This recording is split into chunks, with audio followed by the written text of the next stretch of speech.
صبر نہ کر سکے۔ اور تم سے ذوالقرنین کے بارے میں دریافت کرتے ہیں،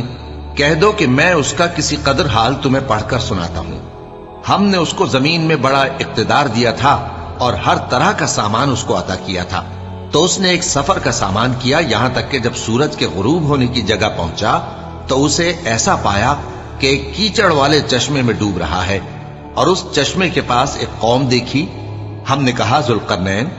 تم ان کو خواہ تکلیف دو خواہ ان کے بارے میں بھلائی اختیار کرو، دونوں باتوں کی تم کو قدرت ہے۔ ذوالقرنین نے کہا کہ جو کفر و بد کرداری سے ظلم کرے گا اسے ہم سزا دیں گے، پھر وہ اپنے پروردگار کی طرف لوٹایا جائے گا تو وہ بھی اسے بڑا عذاب دے گا، اور جو ایمان لائے گا اور عمل نیک کرے گا اس کے لیے بہت اچھا بدلہ ہے، اور ہم اپنے معاملے میں اس سے نرم بات کہیں گے۔ پھر اس نے ایک اور سامان سفر کیا، یہاں تک کہ سورج کے طلوع ہونے